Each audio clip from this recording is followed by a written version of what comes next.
ओम शांति। आज बाप दादा के 27 अगस्त 2020 के ईश्वरीय महावाक्य हैं। मीठे बच्चे, बाप आए हैं इस वैश्यालय को शिवालय बनाने। तुम्हारा कर्तव्य है वैश्याओं को भी ईश्वरीय संदेश दे, उनका भी कल्याण करना। प्रश्न: कौन से बच्चे अपना बहुत बड़ा नुकसान करते हैं? उत्तर: जो किसी भी कारण से मुरली पढ़ाई मिस करते हैं वह अपना बहुत बड़ा नुकसान करते हैं। कई बच्चे तो आपस में रूठ जाने के कारण क्लास में ही नहीं आते, कोई न कोई बहाना बनाकर घर में ही सो जाते हैं। इससे वे अपना ही नुकसान करते हैं, क्योंकि बाबा तो रोज कोई न कोई नई युक्तियाँ बताते रहते हैं। सुनेंगे ही नहीं तो अमल में कैसे लाएंगे? ओम शांति। मीठे मीठे रूहानी बच्चे यह तो जानते हैं कि अभी हम विश्व के मालिक बनने के लिए पुरुषार्थ कर रहे हैं। भल माया भी भुला देती है, कोई कोई को तो सारा दिन भुला देती है, कभी याद ही नहीं करते। जो खुशी भी हो हमको भगवान पढ़ाते हैं यह भी भूल जाते हैं। भूल जाने के कारण फिर कोई सर्विस नहीं कर सकते। रात को बाबा ने समझाया है, अधम ते अधम जो वैश्याएं हैं उनकी सर्विस करनी चाहिए। वैश्याओं के लिए तुम ऐलान करो कि तुम बाप के इस ज्ञान को धारण करने से स्वर्ग के विश्व की महारानी बन सकती हो। साहूकार लोग नहीं बन सकते। जो जानते हैं, पढ़े लिखे हैं, वह प्रबंध करेंगे। उन्हों को ज्ञान देने का तो बिचारी बहुत खुशी होंगी, क्योंकि वह भी अबलाएं हैं। उनको तुम समझा सकते हो। युक्तियाँ तो बहुत ही बाप समझाते रहते हैं। बोलो, तुम ही ऊंचते ऊंच नीचते नीच बनी हो। तुम्हारे नाम से ही भारत वैश्यालय बना है, फिर तुम शिवालय में जा सकती हो। यह पुरुषार्थ करने से तुम अभी पैसे के लिए कितना गंदा काम करती हो, अब यह छोड़ो। ऐसा समझाने से वह बहुत खुश होंगी। तुमको कोई रोक नहीं सकते। यह तो अच्छी बात है ना। गरीबों का है ही भगवान। पैसे के कारण बहुत गंदा काम करती हैं। उन्हों का जैसे धंधा चलता है। अभी बच्चे कहते हैं हम युक्तियाँ निकालेंगे सर्विस वृद्धि को कैसे पाए। कोई बच्चे कोई न कोई बात में रूठ भी पड़ते हैं, पढ़ाई भी छोड़ देते हैं। यह नहीं समझते कि हम नहीं पढ़ेंगे तो अपना ही नुकसान करेंगे। रूठ कर बैठ जाते हैं, फलानी ने यह कहा, ऐसे कहा, इसलिए आते नहीं। हफ्ते में एक बार मुश्किल आते हैं। बाबा तो मुरलियों में कभी क्या राय देते रहते हैं। मुरली सुनना तो चाहिए ना।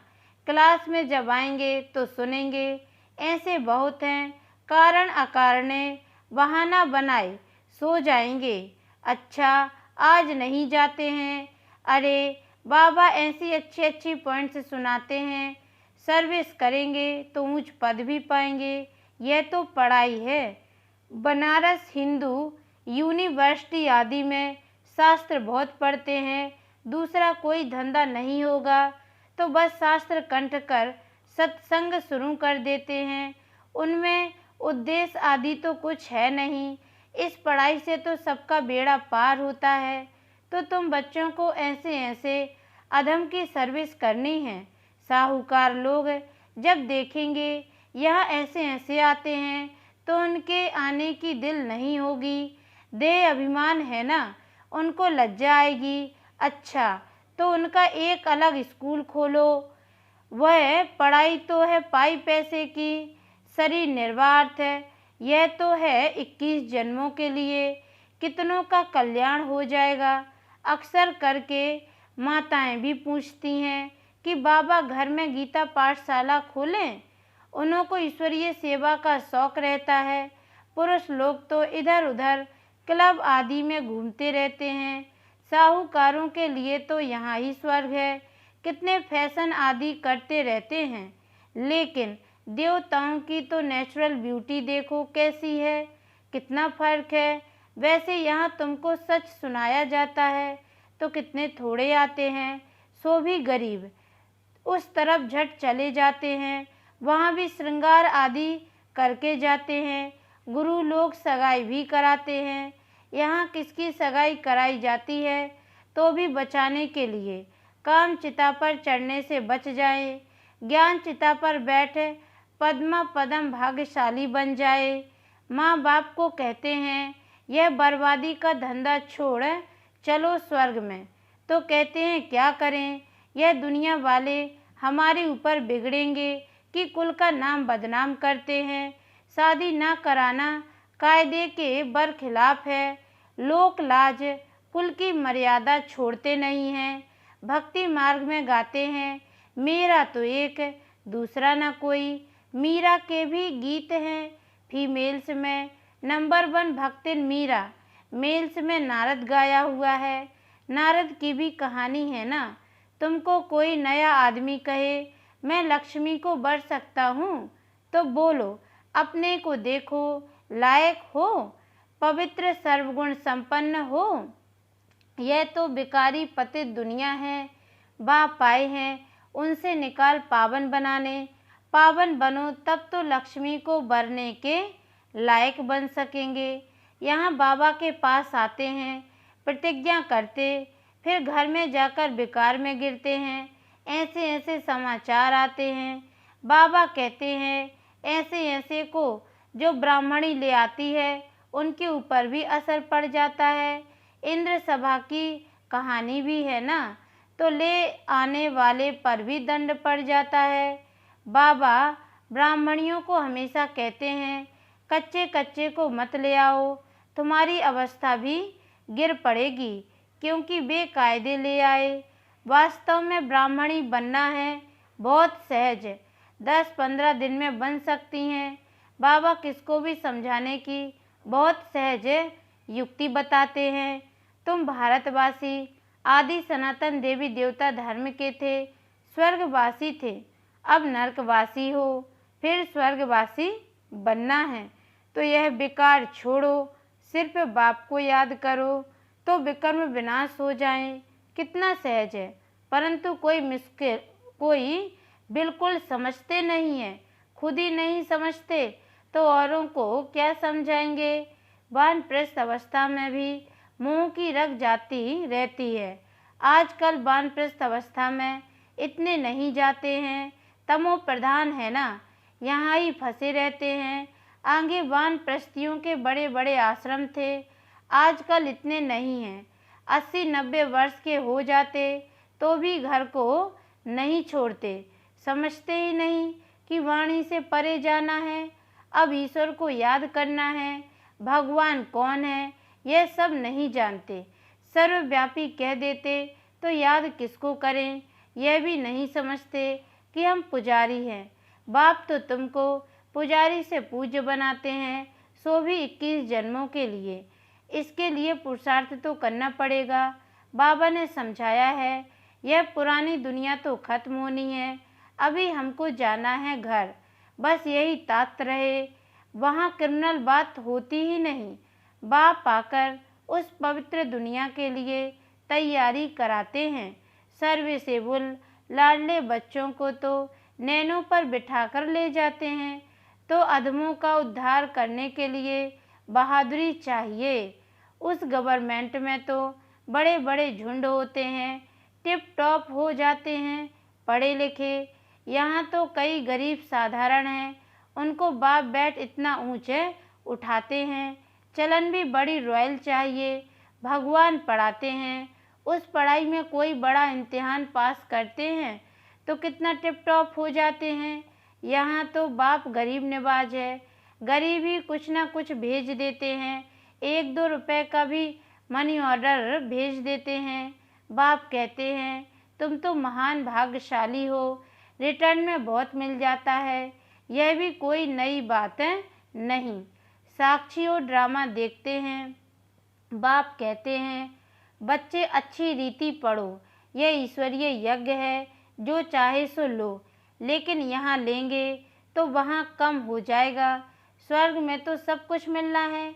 बाबा को तो सर्विस में बड़े फुर्त बच्चे चाहिए, सुदेश जैसी, मोहिनी जैसी, जिनको सर्विस का उमंग हो। तुम्हारा नाम बहुत वाला हो जाएगा, फिर तुमको बहुत मान देंगे। बाबा सब डायरेक्शन देते रहते हैं। बाबा तो कहते हैं यहाँ बच्चों को जितना समय मिले याद में रहो। इम्तिहान के दिन नज़दीक होते हैं तो एकांत में जाकर पढ़ते हैं। प्राइवेट टीचर भी रखते हैं। हमारे पास टीचर तो बहुत हैं, सिर्फ पढ़ने का शौक़ चाहिए। बाप तो बहुत सहज समझाते हैं, सिर्फ अपने को आत्मा निश्चय करो। यह शरीर तो विनाशी है, तुम आत्मा अविनाशी हो। यह ज्ञान एक ही बार मिलता है, फिर सतयुग से लेकर कलयुग अंत तक किसको मिलता ही नहीं, तुमको ही मिलता है। हम आत्मा हैं, यह तो पक्का निश्चय कर लो। बाप से हमको वर्षा मिलता है, बाप की याद से ही विकर्म विनाश होंगे। बस ये अंदर रटते रहें तो भी बहुत कल्याण हो सकता है, परंतु चार्ट रखते ही नहीं, लिखते लिखते फिर थक जाते हैं। बाबा बहुत सहज कर बतलाते हैं, हम आत्मा सतो प्रधान थी, अब तमो प्रधान बनी हूँ। अब बाप कहते हैं मुझे याद करो तो सतो प्रधान बन जाएंगे। कितना सहज है, फिर भी भूल जाते हैं। जितना समय बैठो अपने को आत्मा समझो। मैं आत्मा बाबा का बच्चा हूँ। बाप को याद करने से स्वर्ग की बादशाही मिलेगी। बाप को याद करने से आधा कल्प के पाप भस्म हो जाएंगे। कितना सहज युक्ति बतलाते हैं, सब बच्चे सुन रहे हैं। यह बाबा खुद भी प्रैक्टिस करते हैं, तब तो सिखाते हैं ना। मैं बाबा का रथ हूँ, बाबा मुझे खिलाते हैं। तुम बच्चे भी ऐसे समझो, शिव बाबा को याद करते रहो तो कितना फ़ायदा हो जाए, परंतु भूल जाते हैं। बहुत सहज है, धंधे में कोई ग्राहक नहीं है तो याद में बैठ जाओ। मैं आत्मा हूँ, बाबा को याद करना है।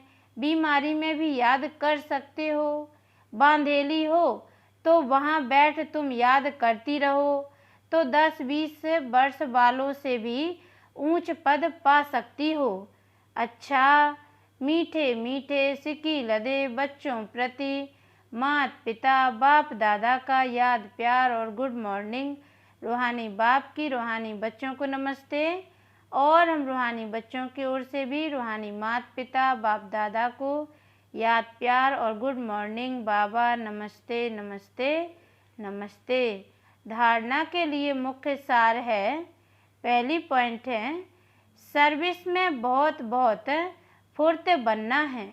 जितना समय मिले एकांत में बैठ बाप को याद करना है। पढ़ाई का शौक़ रखना है, पढ़ाई से रूठना नहीं है। दूसरी पॉइंट, अपनी चलन बहुत बहुत रॉयल रखनी है। बस अब घर जाना है, पुरानी दुनिया खत्म होनी है, इसलिए मोह की रगें तोड़ देनी है। वानप्रस्थ वाणी से परे अवस्था में रहने का अभ्यास करना है। अधमों का भी उद्धार करने की सेवा करनी है। वरदान, ब्रह्मा बाप समान महात्याग से महान भाग्य बनाने वाले नंबर 1 फरिश्ता सो विश्व महाराजन भव। डिटेल है, नंबर 1 फरिश्ता सो विश्व महाराजन बनने का वरदान उन्हीं बच्चों को प्राप्त होता है जो ब्रह्मा बाप के हर कर्म रूपी कदम के पीछे कदम उठाने वाले हैं, जिनका मन बुद्धि साकार में सदा बाप के आगे समर्पित है। जैसे ब्रह्मा बाप ने इसी महात्याग से महान भाग्य प्राप्त किया, अर्थात नंबर 1 संपूर्ण फरिश्ता और नंबर 1 विश्व महाराजन बने। ऐसे फॉलो फादर करने वाले बच्चे भी महान त्यागी व सर्वस्व त्यागी होंगे। संस्कार रूप से भी विकारों के वंश का त्याग करेंगे। स्लोगन है, अभी सब आधार टूटने हैं, इसलिए एक बाप को अपना आधार बनाओ। अच्छा, ओम शांति।